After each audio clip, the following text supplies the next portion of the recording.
Mabuhay! Welcome sa aking channel Nathaniel Travels. Ngayong video or sa video ito, pag-usapan natin ang iba't ibang mga language assistance programs dito sa Spain na kung saan nga ay pwede kayong mag-apply.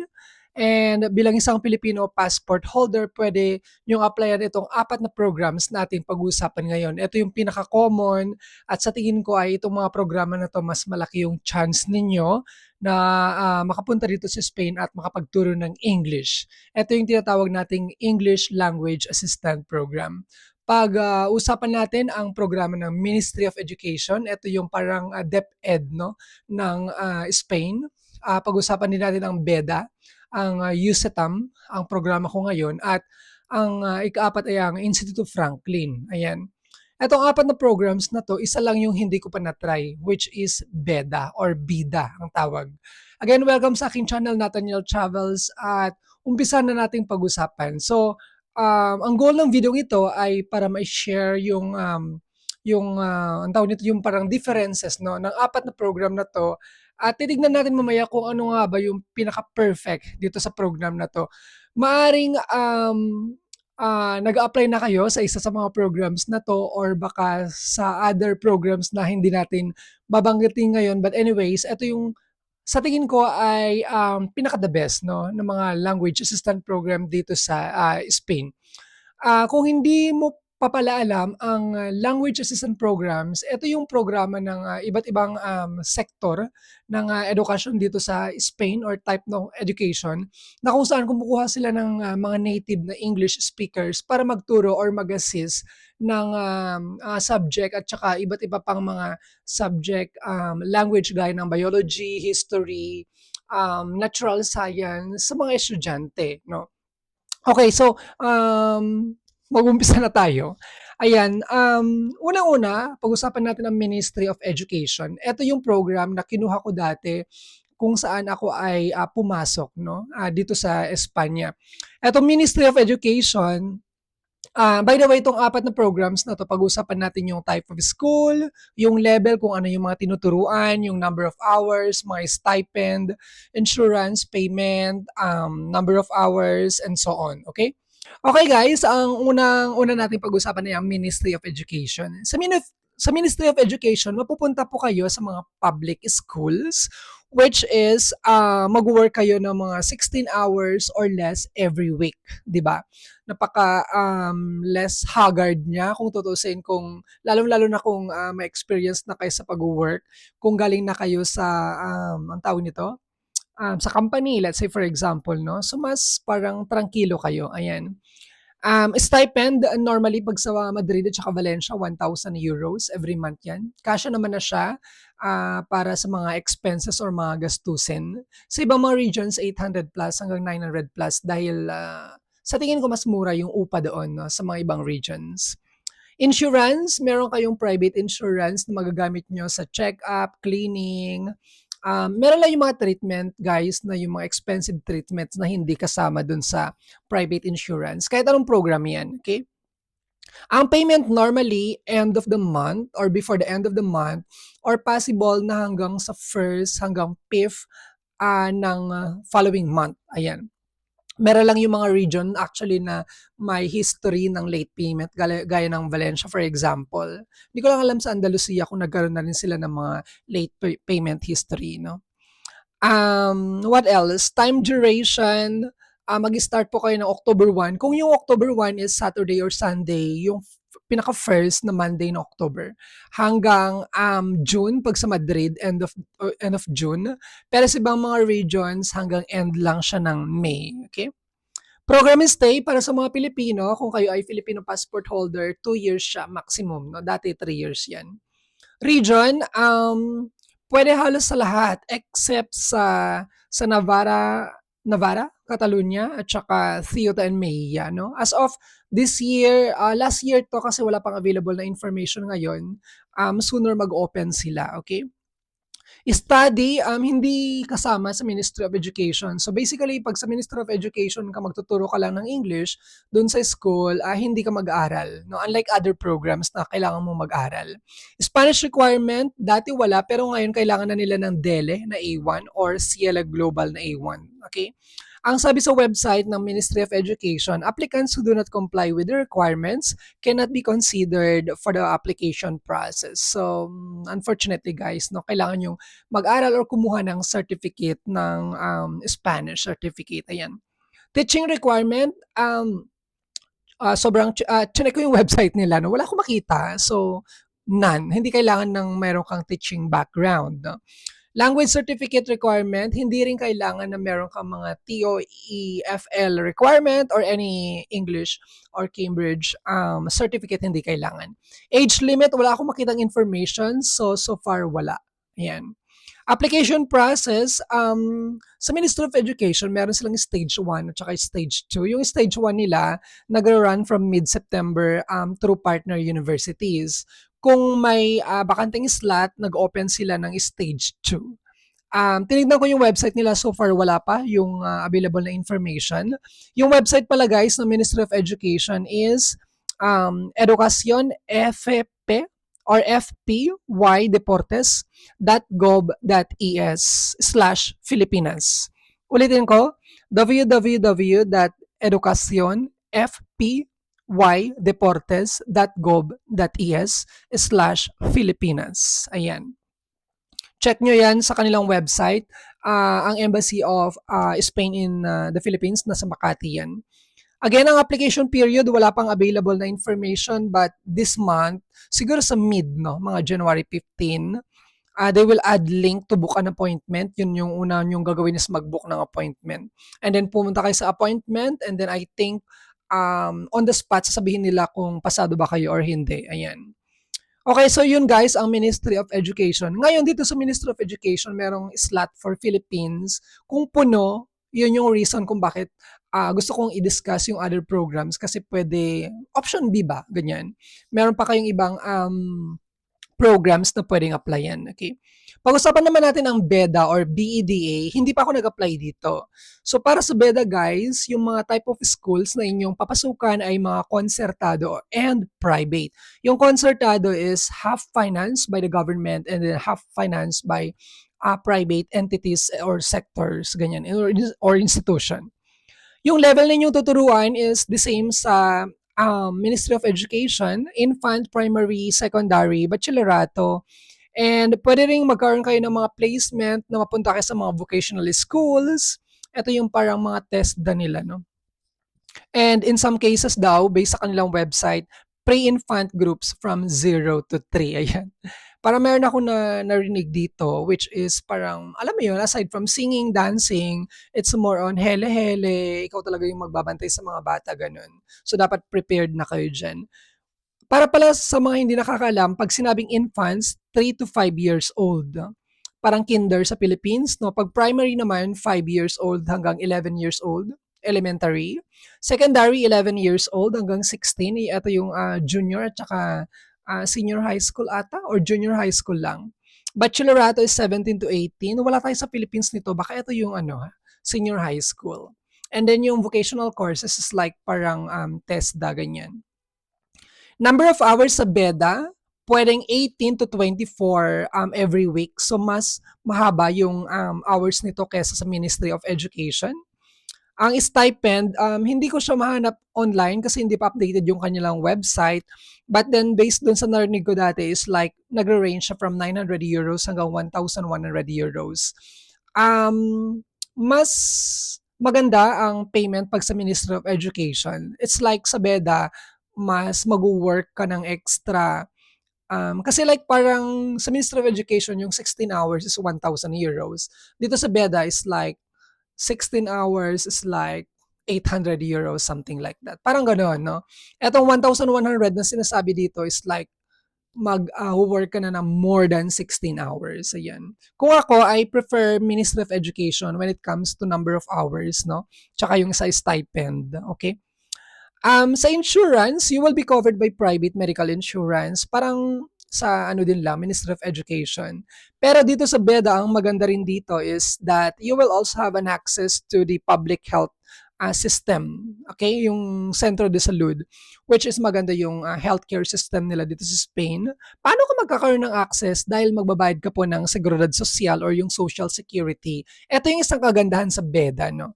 Magkakaroon ka ng Social Security number. Imagine guys, meron kayong student visa and then eventually, kung gusto nyo i-shift yan sa work permit or work visa, madali na lang kasi meron na kayong social security number. I think better siguro ang magpro-provide nito or either na kayo ang mag-apply. Hindi ako sigurado. Basta you will have the social security number and then sila, BEDA, ang magbabayad no for you. Okay? Payment, same lang siya sa Ministry of Education normally, from the 1st to the 5th of the following month. Okay? So, yung sahod nyo, for example, no October, pwede nyo siyang ma-receive ng 1st hanggang 5th ng November. Okay? Ang program duration nito is mid-September hanggang mid-June. Okay? Ang placement pala ng VEDA is like mostly ata is sa Madrid, pero meron din sila sa Valencia, Canarias, and other regions. Ayan. Program stay is maximum of 4 years. Ito yung maganda sa BEDA, 4 years. No? Sa Ministry of Education, dalawang taon lang. And then ang sabi dito, you may only stay at any one school for 2 years. So let's say for example, binigyan ka ng school ngayon, pwede kang mag-renew doon for another year. And then pagkatapos mo ng second year, lilipat ka ng ibang school. Ganun yung kanilang patakaran. Okay? Region, ayun nga, mostly sa Madrid. But then meron din akong kilala na nag-work sila sa Valencia tsaka sa Canary Islands. Ayan. Kung gusto niyo ng tropical environment, pwede nyo request, no? Canary Islands. Okay? And then, meron din sila sa A Coruña, Albacete, Alicante, Asturias, Castellón, Cuenca, Córdoba, Ciudad Real, Guadalajara, Huesca, Las Palmas, Lugo, Murcia, Navarra, Orense, Pontevedra, Sevilla, Tenerife, Toledo, Valencia, and Zaragoza. Ito yung kanilang mga regions and provinces. Okay? Unlike sa Ministry of Education, dito sa BEDA, kailangan mo mag-aral sa University of Comillas dito sa Madrid. Kung halimbawa na mapunta ka ng other regions, hindi ko lang alam if kailangan nyo ng online classes dito. Okay? So, ang sabi pala dito is like the format is hybrid with in-person and online classes. The classes are usually scheduled Monday to Thursday. Ayan. With the exemption of one Friday and Saturday in October. So, yun sabi. Ang Spanish requirement, ang sabi sa kanilang website, guys, some basic Spanish is useful although not obligatory. When you arrive, you will also take a Spanish level test. If your level is low, you will be placed into Spanish classes as part of your Comillas courses. If your level of Spanish is high, you will be placed in cultural and history classes. Parang may nababasa na ako dito about cultural and history classes. Okay? Ang teaching requirements, same siya sa Ministry of Education, wala pong naka-indicate. So, ibig sabihin, hindi nila kailangan ng teaching background. Ayan. Parang halos lahat ng program is like, it's not really important if graduate ka ba ng education or not. Ako nga, hindi ako graduate ng education. Ang language certificate requirement naman, hindi rin nila kailangan. So, ang sabi dun sa kanilang website, it's not a requirement to be TEFL certified. Ayan. Age limit, ito yung kadalasan ko ang tawag nito, nare-receive na feedback or comment kung meron bang age limit. The BEDA program is open to all individuals up to the age of 56 who are participating in their first year. We cannot provide placements to anyone beyond 60 years of age. Ito yung sabi nila. Okay? Ang application process, una, dun sa kanilang website is mag-send ka doon ng application. And then, after that, kailangan mo mag-antay ng email for the group interview. Yun ata yung pinaka-first, group interview. Parang may mga different sets of group interview online siya. And yung kanilang website is ecmadrid.org. ecmadrid.org/es.auxiliaries. Or you can just go to ecmadrid.org. Ayan. Para sa BEDA, yung kanilang application ay Nag-start na ba? The application period, okay, ang sabi sa kanilang website, the application period for 2026 to 2027 school year will be opening mid-January to 2026. So, malapit-lapit na guys. The application period will close on the 5th of April 2026.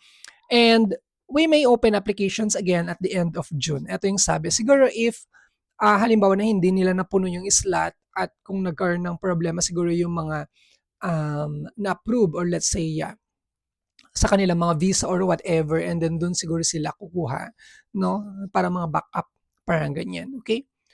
So ayun nga, merong pagkakaiba talaga ng Ministry of Education at saka BEDA. Pero for me, like parang mas gusto ko sa Ministry of Education. But then again, kung hindi kayo makapasok sa Ministry of Education, it's not bad also, no? To consider BEDA as your parang way to enter Spain, okay?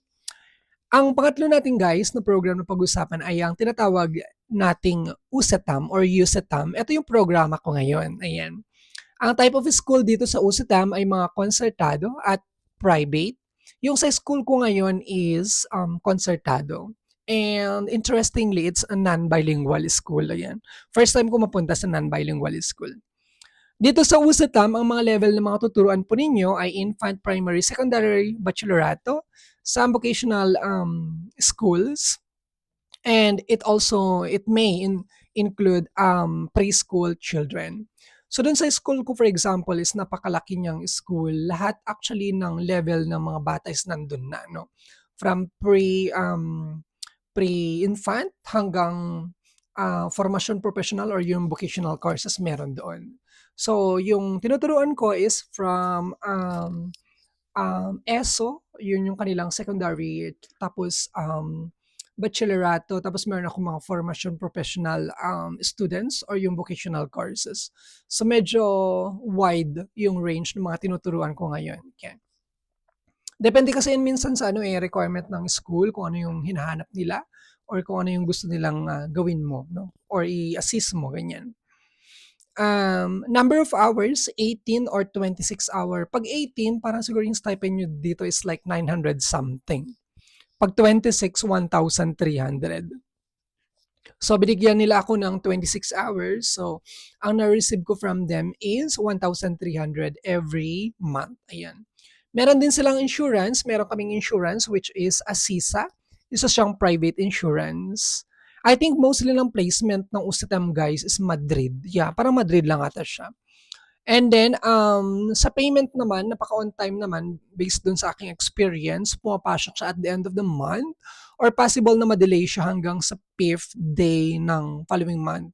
Depende pa yan kung may mga holidays. Kung may holidays, may advance na. For example, nung December, so end ng December, wala na kaming pasok.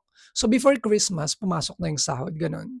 So okay naman ang USATM so far for me.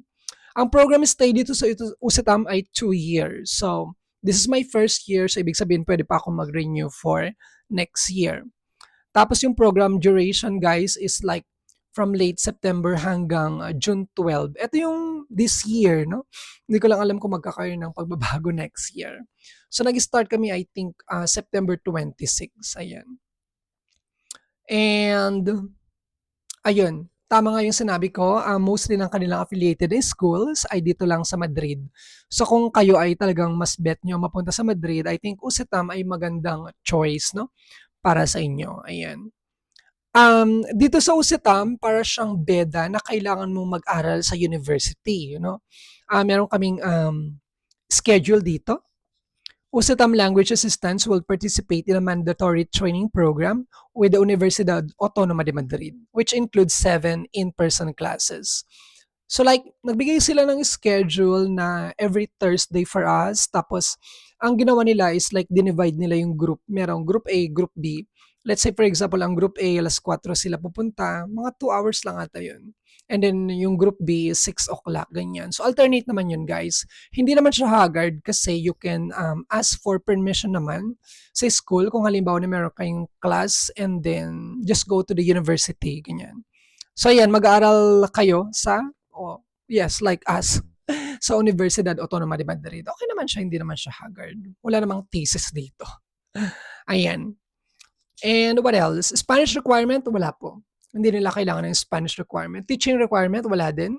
Language certification requirement, wala din. Age limit, wala. What else? Pero ang sabi pala nila guys sa kanilang teaching requirement, have experience with children based sa kanilang website. Feel ko ito siguro yung mga parang advantage mo, no?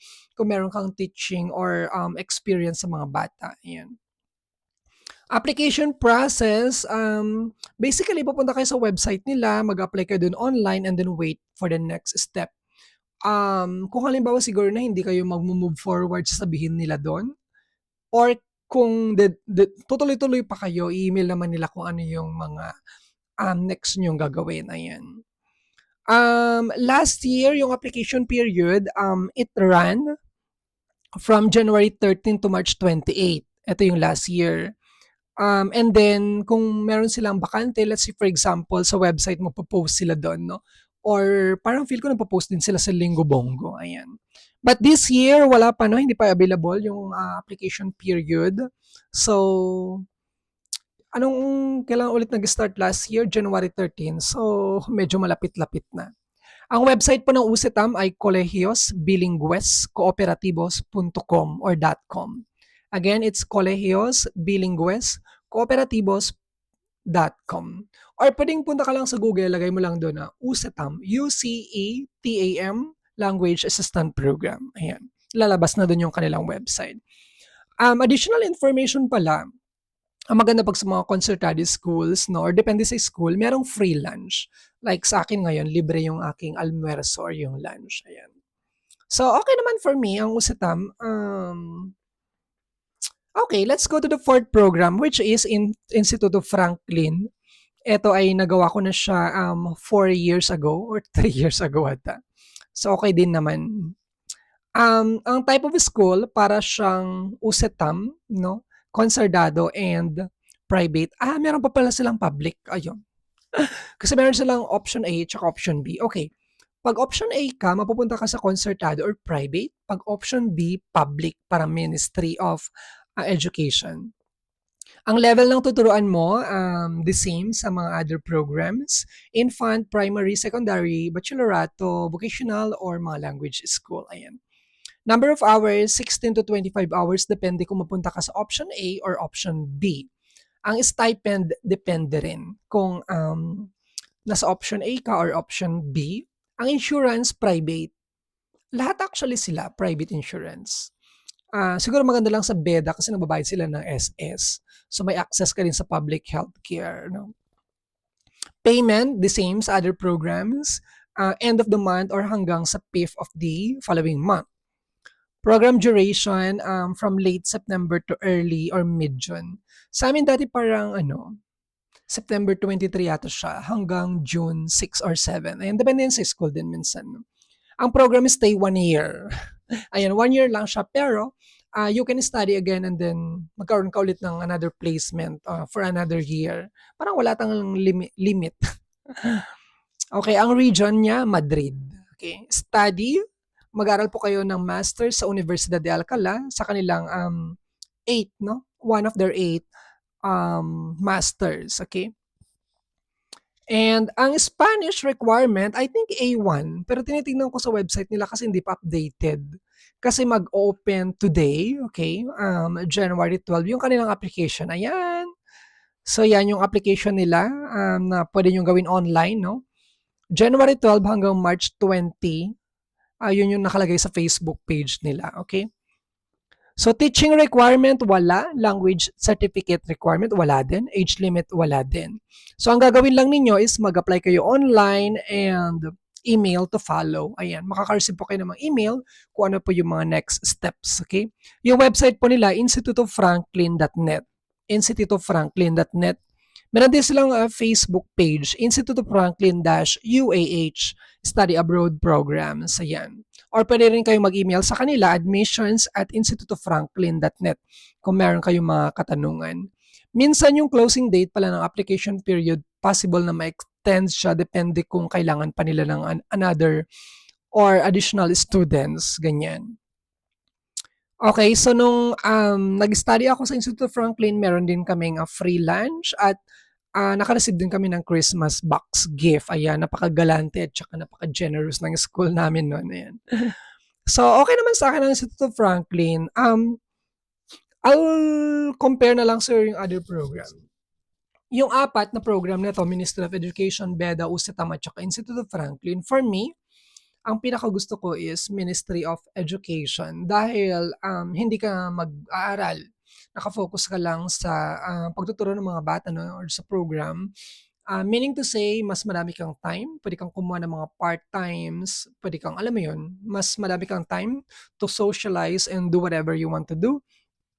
Um, Pero siguro pagdating sa healthcare, maganda siguro ang BEDA. Kasi meron kang access sa public at saka sa private 'no. Ano pa ba?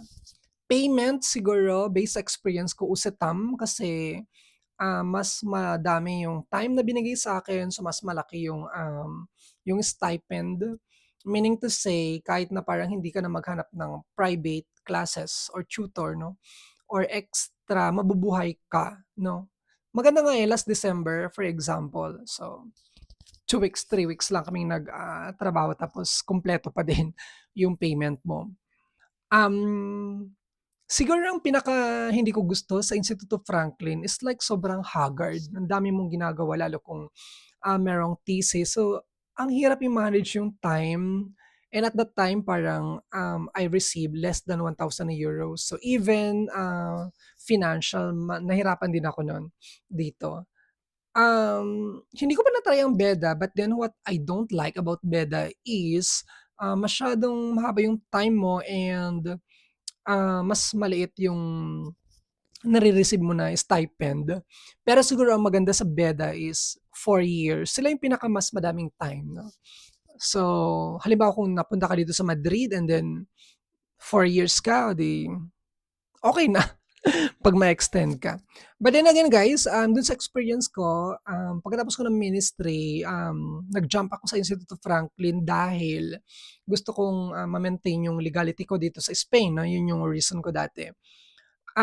Dito pala sa mga iba't ibang programs na 'to kung yung plan niyo is like to shift then or to jump like yung ginawa ko for example, nagbago kasi yung law ng Spain ngayon so you have to go back to the Philippines and then apply a visa there 'no, student visa, which is yung time kasi namin parang hindi na kailangan. So gano'n yung kanilang process ngayon. Siguro, I would like to share na lang siguro ngayon yung commonalities ng every programs 'no. So pare-parehas 'tong mga programs na 'to na ikaw yung magso-shoulder ng expenses mo from visa processing, accommodation, plane, whatever, ikaw, okay. Pero meron din naman silang assistance pagdating sa visa assistance at saka sa pagkuha ng resident card. Lahat ng programs merong orientation, yes. Possible din na puwede kang place sa dalawang school or tatlo, depende yan sa program. Lahat ng program you can work outside 40 hours a week, provided na, yung employer mo, academy or whatever ay mag-apply sila ng permit on your behalf, ayan. 40 hours a week, nasa law yan ng, Spain. Yung mga documents needed, general documents needed, halos pare-parehas naman 'no, cover letter, diploma, what else?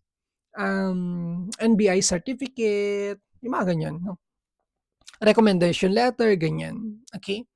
And then most nilang programs is dapat sa Pilipinas ka talaga galing kasi parang meron akong na-meet na nagturo siya sa Japan.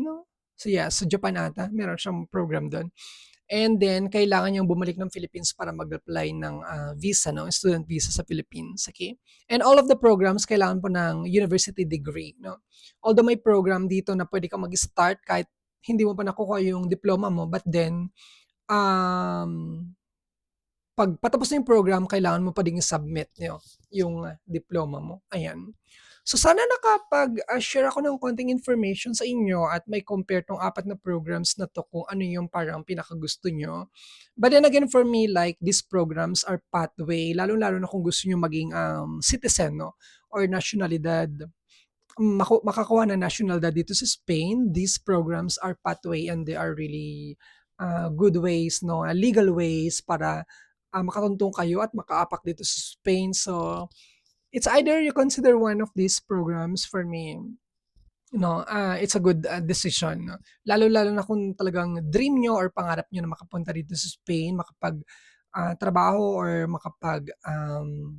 ano ba, ma-experience ba yung buhay ng, first world country or European dream para ma-fulfill ninyo or, ayun guys. So, anyways, kung meron kayong question, you go to our comment section and, I'm going to, find time pa na gumawa ng mga iba't ibang mga videos about not just only application 'no, pati yung mga buhay dito sa Spain ganyan or buhay sa program, mga ganyan para magkaroon kayo ng idea 'no. Alam kong medyo dumadami na yung aking mga followers, subscribers 'no, dahil parang naggo-grow na yung community ng mga English, language assistant, Filipino 'no, dito sa Spain. Meron ding mga dual citizen like mga American, Filipino-American, ganyan or Canadian-American nag-a-apply, ganyan. Pero sila ay nag-apply naman ng visa from, US or sa Canada, ganyan. Okay. So, yun lang for now. Ayan. Ah, I'm making this video kasi it's timely, ngayon na mag-open. Ngayon mag-open na nga mamaya ang isang program. So, this week talaga mag-open na sila at January, February, March. 3 months lang. Kaya good luck sa inyong lahat at sana makapasok kayo at makapasa, sa kahit na anong program and sana makatunton at rating din kayo dito sa Spain. And then one day, kung halimbawa na makita niyo ako somewhere else, just say hi. Um, Meron ako na-meet from USATM. Sabi niya, "Ay, ikaw pala yung nagba-vlog, ganyan-ganyan." So, parang nahiya pa ako at that time. But anyways, ayan, just say hi, okay. Maraming maraming salamat. This has been Nathaniel Travels. Don't forget to subscribe sa aking channel. You can like, share, and comment. Mabuhay! Adios!